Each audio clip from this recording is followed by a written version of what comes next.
문제는 통원 치료는 결국 실비로 보장받는 한도가 20만 원에서 25만 원 가량인데 전립선암의 중입자 치료비로 5천만 원 정도를 써버린다면 사실상 전액 자부담으로 치료를 받는 수준이라고 해도 전혀 이상하지가 않습니다. 항암 치료는 수술을 받지 않더라도 암 치료를 위해 병행을 할 수도 있고 수술을 위해 먼저 항암을 받는 경우도 있기 때문에 이제는 진단비만큼 보장받기가 쉬운 특약이라고도 할 수가 있는데요. 안녕하세요. 통하는 보험 김상희 팀장입니다. 오늘은 표적항암 치료 보험에 관해 말씀드릴까 합니다. 표적항암 치료비 특약은요, 필요하다 또는 필요 없다로 의견이 분분한 특약 중 하나인데요. 보험의 보장은 무수히 많은 특약들로 분리가 되어 있고 가입해야 될 필수 특약은 크게 암, 뇌, 심장 순서로 정해져 있습니다. 이 중에서도 암과 관련된 치료비 특약은요, 항암 치료 방법과 방사선 치료 방법으로 나뉘는데요. 세부적인 내용으로는 표적항암 치료비, 항암 방사선 약물 치료비, 양성자 치료, 그리고 세기조절 치료 등이 대표적입니다. 그런데 암보험 가입 시에 항암 관련된 치료비 특약을 같이 구성을 해야 하는지, 과연 이 특약들이 꼭 필요한 특약인지 궁금해하시는 분들이 계실 텐데요. 그래서 이 궁금증을 풀어보는 시간을 가져보도록 하겠습니다. 오늘 내용도 많은 도움이 되셨으면 좋겠습니다. 먼저 항암 치료가 최근 들어 중요해진 이유부터 말씀드릴게요. 오래전에는요, 암 진단을 받게 되면은 수술을 하고 입원을 하겠죠. 그리고 퇴원을 하겠죠.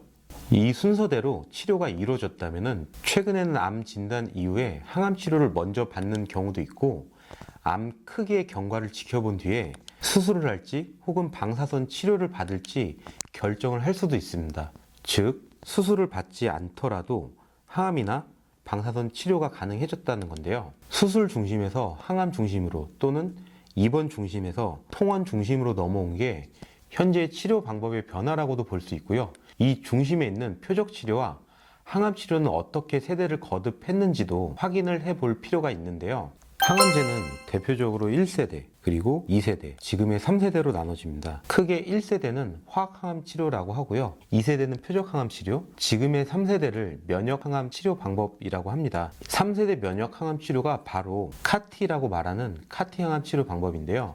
카티항암제는 별도의 특약으로 판매하고 있기 때문에 카티뿐만이 아니라 모든 면역 항암제를 보장을 받을 수 있게 준비하시는 게 중요합니다. 세대별 주요 특징으로는요, 1세대 항암 치료는 암세포를 직접 공격을 해서 항암 효과를 나타냈지만 문제는 정상세포와 암세포를 구분하지 못해서 부작용이 심했어요. 오래전 TV나 영화를 보면 암에 걸면 머리가 한 움큼 빠진다든지 암 치료로 인해 삭발을 하는 장면을 한 번쯤 보신 적 있으시죠? 이때 부작용이 가장 많이 심했다고 합니다. 그래서 그 다음으로 나온 게 2세대 표적 항암 치료인데요. 2세대 항암 치료비는요, 현재 가장 많이 판매가 되고 있는 특약으로 암세포만 공격을 해서 파괴하는 치료 방식입니다. 특정 암세포만 타겟하여 치료하기 때문에 1세대 화학 항암제보다 부작용이 적다는 장점이 있는데요. 다만 치료 비용이 많이 들고 무엇보다 표적 인자가 있어야 하기 때문에 당연히 누구나 표적 항암 치료를 받을 수 없고요.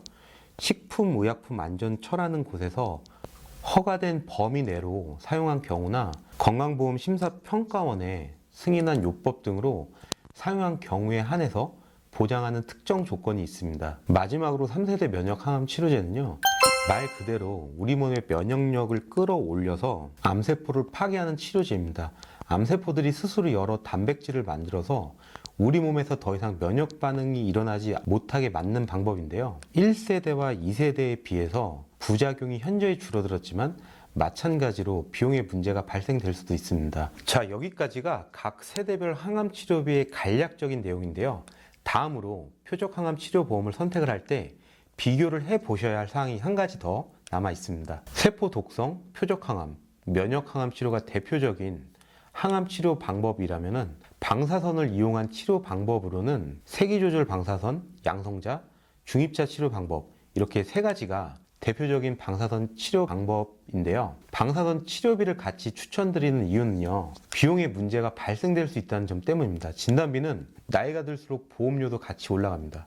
나이가 들수록 보험료는 당연히 비싸지기 때문에 무한정으로 준비할 수가 없잖아요. 통계를 보면 주요 암 5년 생존율 추이가 나오는데요. 갑상선 암은 100%, 유방암 93.8%, 전립선 암은 95.2%로 생존율이 가장 높고요. 폐암, 간암, 담낭잎 기타 간도암도 생존율이 점차 늘어나는 추세입니다. 이제는 생존의 문제보다 누군가에게는 치료 비용에 대한 문제가 더 심각해질 수 있는 상황인 거죠. 대표적으로 꿈의 암 치료라 불리는 중입자 치료가 현존하는 최고의 암 치료 기법이라고 하죠.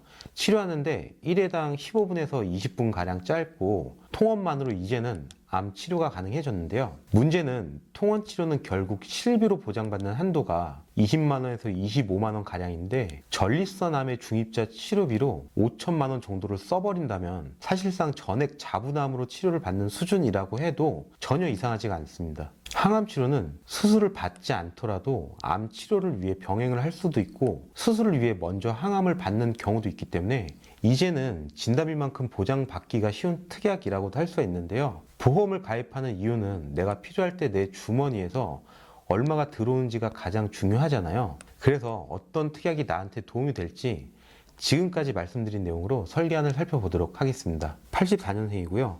사무직 기준 월 보험료는 만원대로 구성한 플랜입니다. 보장 항목으로는 대표적인 표적항암 약물 허가 치료비가 1억 원이 들어가 있고요. 면역항암 치료비는 7천만 원이 들어가 있어요. 부가적으로 항암 양성자 방사선 치료비, 항암 호르몬 약물 치료비, 세기 조절 방사선 치료비, 기타 수술 특약을 넣어서 만원대로 구성을 했습니다. 만원대의 비용이 나온 이유는 주 계약이라고 하거든요. 주 계약하고 항암 약물 치료비를 제외한 모든 특약들이 갱신형으로 구성을 했기 때문인데 만원대로 보험료가 산출이 되는 거예요. 물론 비갱신형으로도 구성을 할 수가 있는 회사들도 있습니다. 다만 제가 갱신형으로 구성한 이유는요.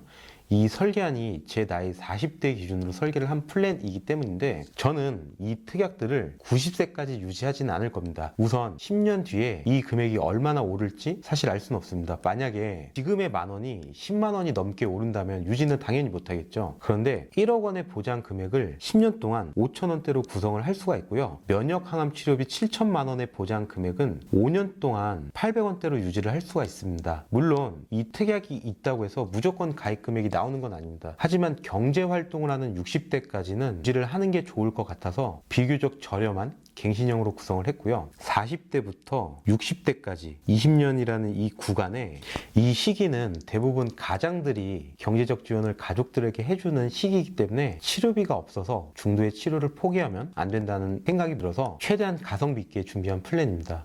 오늘 내용 여기까지 준비를 했고요. 상담이 필요하시거나 궁금한 내용은 하단에 통하는 보험 링크를 통해 문의 주시면 순차적으로 안내 도와드리겠습니다.